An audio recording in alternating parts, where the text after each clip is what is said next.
Hi everyone, and welcome to my channel. Today is a very dreary day in southern Louisiana. It's raining. Welcome to the subtropical climate. However, I decided I would film something, record something today. One of my favorite videos on YouTube is to watch people talking about their bookshelves and their libraries. I'm a book person. I love books. I love to talk about my books, but I also love to listen to people talking about their books because there are stories behind all these books. So today I'm going to introduce to you that bookshelf behind me and the little stack of books located over there. I will have more than one video because I have multiple locations with books in my house. So today we start in the dining room. Let's go. So we are here in the dining room, and on this sideboard right there, I have my Easton Press collection. I keep them on this part of the dining room because they really stand out. They are really beautiful and I found they go together. And this is a bookend that my husband got me one Christmas. He knew I like books and he knew I grew up with Dachshunds, so he found me some Dachshund bookends. How great is that? So in the Easton Press, I have Uncle Tom's Cabin. I have Crime and Punishment by Dostoevsky, War and Peace by Tolstoy, Alice in Wonderland. Look at that cover.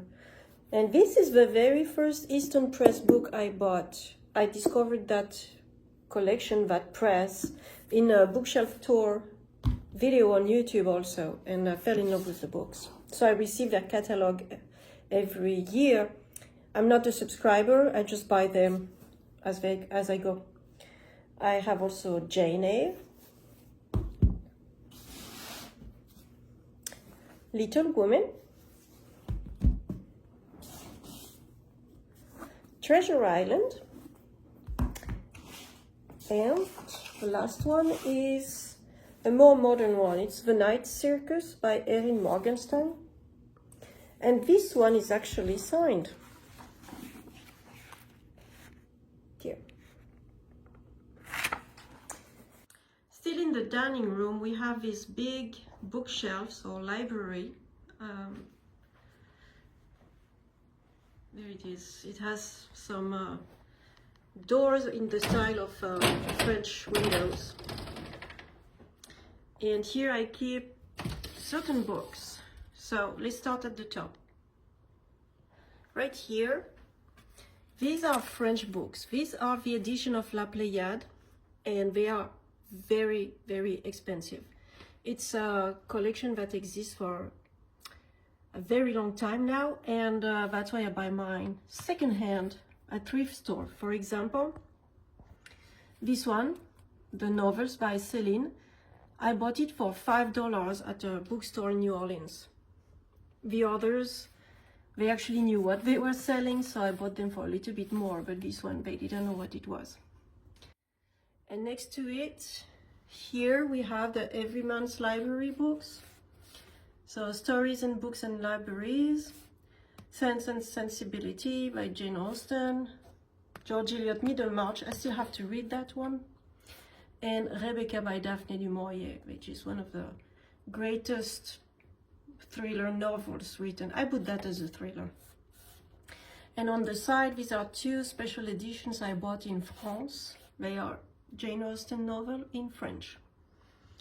Going down, this is a shelf that is devoted to Bible and reference books about the Bible. So here on the left, we have different translations. These are my husband's old Bibles. That one over there, that's a chronological study Bible with all the text in chronological orders. So you're going to find the four Gospels mixed together, everything. It's not easy to read, but it's very interesting to read. I read it. I read the Bible like that. And then you have this one here, Unlocking the Bible. So if you need, sorry for the glare, I'm going to move. If you are interested in discovering the Bible and you think you don't know where to begin, this is the book to start. David Possum was a teacher of the Bible. His teachings are still available online and they are just gold. And this book, even though it's massive, it's very easy to read. It's an introduction to each one of the books of the Bible. Next,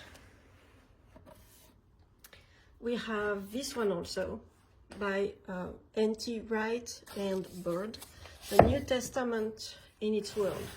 So this is also a book that gives an introduction to every book in the New Testament and the context, the historical context. If you don't know where to begin, you can start with this. It might be a little bit more difficult to read than Unlocking the Bible. This one is more academic. N.T. Wright is a professor in Scotland, I think. And there we have Systematic Theology by Grudem. I still have to read that. That's for the book I'm currently writing. And there we have 4 books by Ruth Chou Simons. So Ruth Chou Simons is an artist of the word as well as an artist with the paintbrush. She paints watercolor and she illustrates her books with a watercolor. So this one is devoted to Christmas. Look at that painting on the cover. It's a great Christmas present or present for someone. You have devotional type text, and then every single text has 2, 3, or even more illustrations and paintings. It's just a pleasure for the mind and for the eyes. Look at that. So this is one beautiful book. 25 days of reading for Christmas. Look at that cover. That's the back cover. Usually we don't see a lot of art on back covers, but this one is just fantastic. And then right there in the back, we have one book that is not at all about the Bible. It's a book about tea. It's titled Cancer Hates Tea, especially green tea, according to the author. That's a very, very interesting read. There are recipes and some science and medicine, etc. If we go down one shelf, we come to some big, big novels, mainly French. Not all of them, but a lot of them are French. And among the authors that you will see the most on these shelves, you first have Christian Jacq, which is the Egyptologist who writes novels based on Egyptology, history. He has written over 120 books in 40 years. Next, you have Marc Levy, which is another very, very big French author, super prolific. This is my favorite, In Fille comme Elle. In Fille comme Elle, in that book, you have one of the protagonists who was wounded during the marathon bombing. Look, I leave the book here. And it's special because I lived in Boston at the time of the bombing in 2014. And I was supposed to volunteer at the marathon, and I canceled at the last minute. Next to Levy, we have Guillaume Musso, which is another hyper-prolific author. He publishes one big novel every year. Usually they come out in the summer because these are some summer reads. They are like thriller, etc. And this one,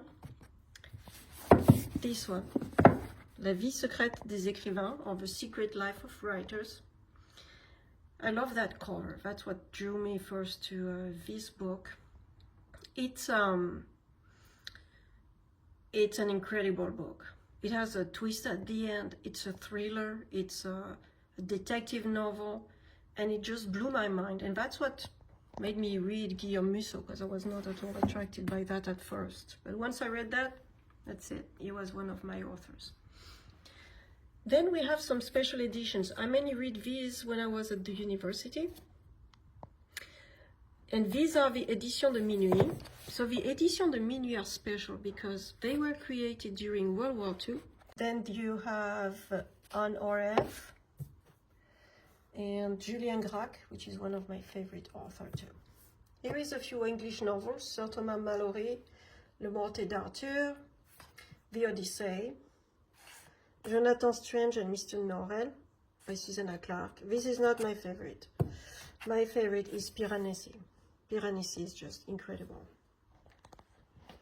My father's old edition of Agatha Christie's novels. There are four novels in it.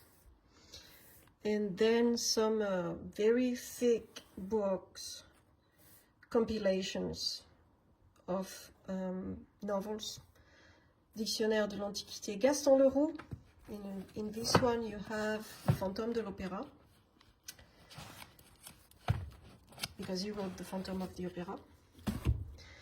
Next to Gaston Leroux you have La Légende Arthurienne, the Arthurian Legend, which is a compilation of multiple novels that talk about the Graal and Arthur.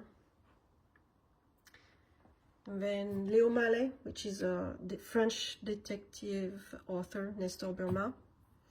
Pierre Véry, a very prolific author during the 1930s, and then after that he stopped and is not published anymore. It's very hard to find these books. All of Jane Austen's works, the complete works of Jane Austen, and Sherlock Holmes book that I found at a thrift store in New Orleans. And on the bottom bookshelf here you have the bigger books. So you have here books about maps and literature, Louisiana place names, La Gironde, that's where I'm from, in France. This big red brick here, this is my PhD dissertation. I wrote it 10 years ago. Here you have the great Larousse in 15 volumes. And this is very special to me for two reasons. First, my grandmother knew I loved books, so she bought me that. And she had to go into debt, basically, to buy me these books. I didn't ask her, but she did it. And everybody in the family was mad at her. So I brought them back from France one by one in my suitcases, because they are very big, very heavy, and covered with leather. This is the Grand Larousse Universel. And they are probably not published anymore. I'm not sure, maybe they are. But it's like a gigantic dictionary. The second reason why they are special is that one of them, I don't know which one, but one of the books was printed backwards. Yeah, when you open it, the text is upside down. So we are now on the other side of the library. And on the top shelf, we have special editions. The painted edition here. Peter Pan, especially, is very nice. Jane Eyre, Sherlock Holmes, Frankenstein. Look at that. This is just art. Beautiful. Here we have the letters. Franz Liszt and Marie Dago, Franz Liszt and Richard Wagner, the letters of Mozart and his family, the Memoirs of Sainte-Hélène, which is the memoir of Napoleon I during his imprisonment on Sainte-Hélène, where he died. And we also have the letters of Tolkien. There we have a bookshelf about, what's the name of that kid's book? The Tale of Despero, yeah. And when we moved, the tail of the mouse was broken. And then we have special editions of tales, folkloric stories, etc. King Arthur again. These are the Barnes and Nobles edition. And the beautiful Winnie the Pooh book. And this one, oh my gosh, this one. I'll take it out. So this, the cover is creepy. It's totally creepy still. These are the tales of Charles Perrault and the tales of Madame d'Aulnoy. And I received this book during my last year of kindergarten. Look how creepy is that. And there is a dedication from a kindergarten teacher. Yeah, last year of kindergarten. And I remember that the day we picked the books, they were all on the floor. There were like 25 books on the floor, and they were all different. And as kids were picking up, there were maybe 2 or 3 like this. And when it was my turn, someone had just taken that book, the last copy of it, and I was sad. And I was crying literally, and I told my teacher I wanted that one. And it was a boy who had picked the book for one of his friends who was absent on that day. And he said, well, you can have it. I picked something else. So I got that book, and I read it, not in kindergarten, but I don't know why they gave us that in kindergarten, because it's so creepy. It's almost a horror story. That's Puss in Boots. That's Red Riding Hood, the Charles Perrault, the text. And near my kindergarten Charles Perrault book, I have this book, which is another version of Charles Perrault that my mother found in my grandmother's attic, where it spent a lot of time, obviously, because it is in a very, very rough shape. However, it's a very beautiful book, or at least it was, because each page, as you can see, is decorated. There is either an illustration, and the text is surrounded, with those drawings in different colors. And these are Charles Perrault's tales. And there are some engravings, like this one, for example. It's torn. This is Le Chat Botté, which is Puss in Boots. It's an engraving. So this is a beautiful book. I don't know if I will have it fixed. I would love to have it fixed. Maybe it is beyond repair. I don't know. There is no publishing date. It was published before editors wrote the publication date on their page. There is no copyright page either. So yes, this top shelf, all this is all like fairy tales and fairy stories. Maybe except for Winnie the Pooh. On the shelf underneath, you have the Memoires. So this is all Memoires up to here. Let's say, so this one here, the Puy du Fou. This is the memoir of how the Puy du Fou was created. It's just fascinating to read. If you're not familiar with the Puy du Fou, it's a historical entertainment park. Huge, very artistic, beautiful. I read Bookworm also. I didn't care much for that one. And I have here Variations Sauvages by Hélène Grimaud. She is an international concert pianist who loves wolves, and when she lived in the US, she created the Wolf Conservation Center.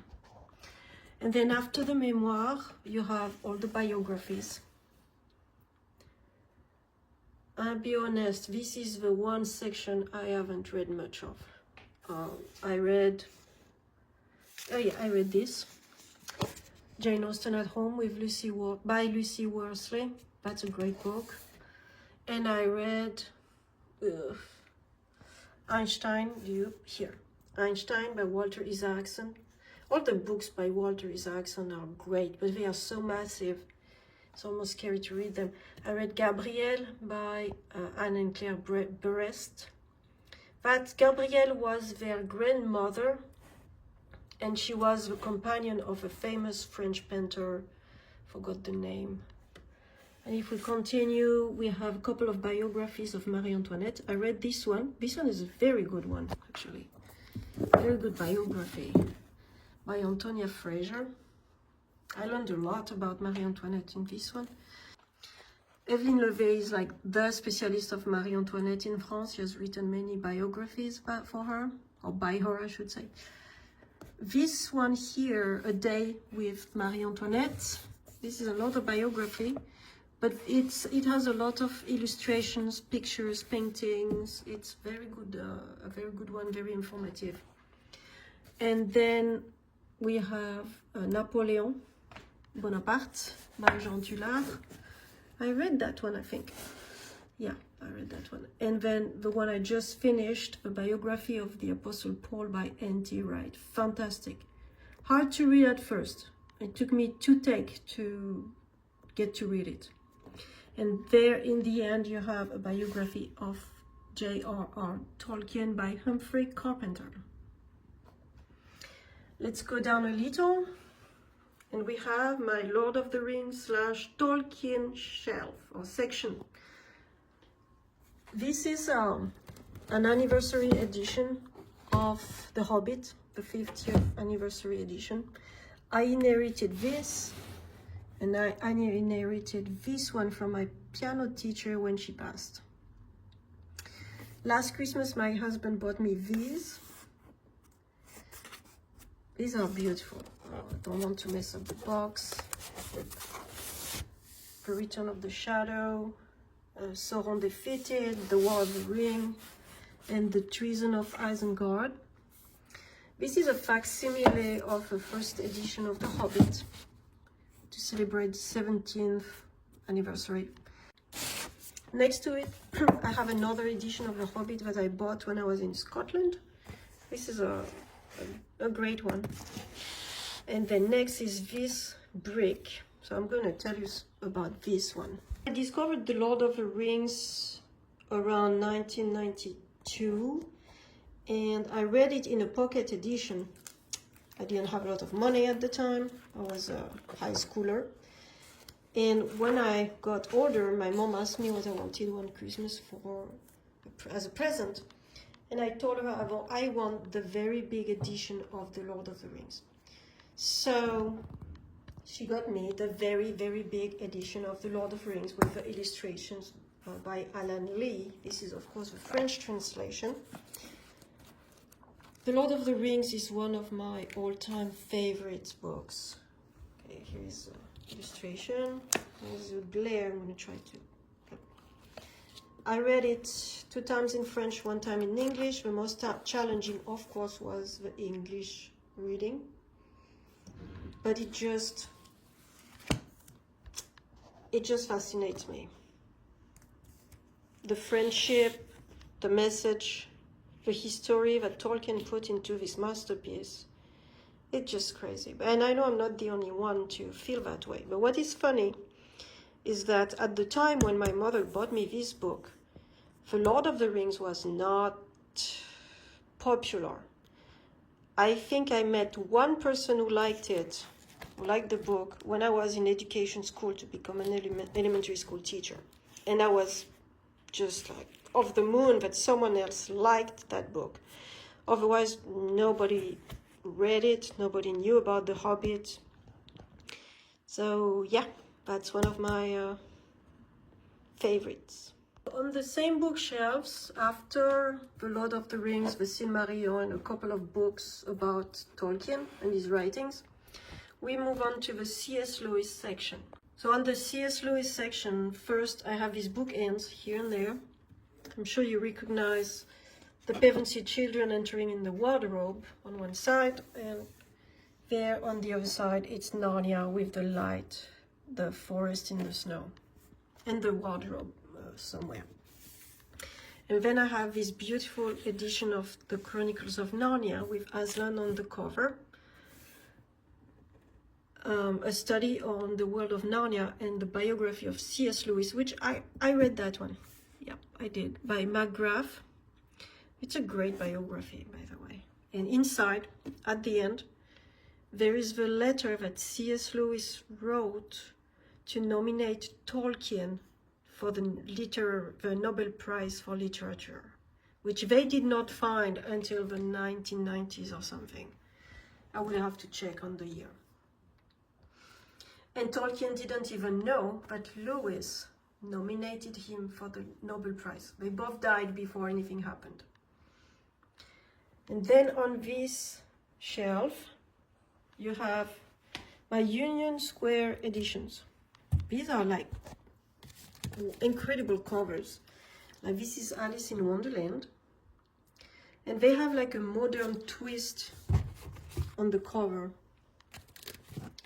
Wuthering Height, one of the most beautiful covers. And another one I like, but it's way at the bottom, is Beowulf, right there. These I bought at Barnes & Nobles. They are available everywhere. These here, you can only buy them online. This edition and that one up there are from the same press. They have all the Harry Potter books and everything else. Like this. That's my daughter when she was like 3 days old. This is my father's hat. He worked on the trains, and that was his hat. He's retired now. He gave me his hat. And underneath, oh, let me put the hat over there. Okay. I tried the Persephone Press. I haven't read that yet, but a lot of people recommend Diary of a Provincial Lady. So I'm going to try that. And I have Hugo Cabret, The Invention of Hugo Cabret by Brian Selznick. Oh, I'm sorry, I'm butchering that name. Selznick. And it is signed. That's a beautiful book. There's a lot of illustrations. The movie, if you haven't seen it, is beautiful too. So the story is set partially with text and partially with illustrations. If there is an illustration, there is no text. You have to more or less create your own text, but they are in a continuation.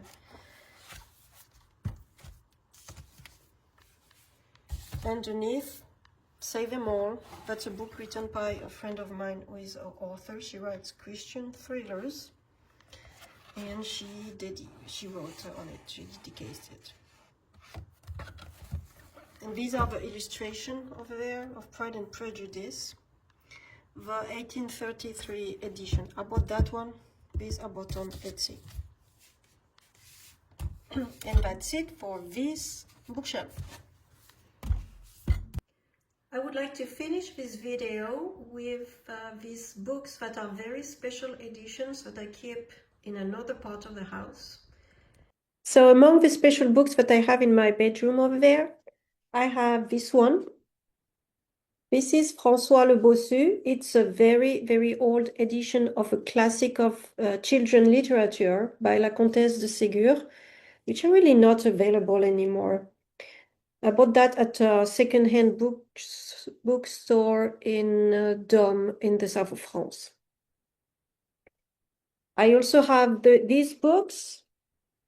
These were published in the 1970s in a special edition, and although I owned this one, this is the very first one I had, I found these two in an antique shop here in southern Louisiana, and I don't think they knew what they had, because this one in particular, is that the one? Yes. I think I paid $12 for that one. It's actually worth a little bit more because this is La Planète des Singes by Pierre Boulle, or in English, the title is The Planet of the Apes by Pierre Boulle. It's actually a French novel. So that one was worth a little bit more than $12. Next, I have Madame Clapin by Edouard Estoney. That was one of the books I read for my dissertation. A French classic, Eugénie Grandet by Honoré de Balzac. This one is my only book from the Harvard Classics. I'm looking for other books like this, but I don't find them with this type of spine. I find all other types of spines, but not that one. And this one is the works of Shakespeare and Marlowe. It's the Elizabethan drama in the Harvard Classics.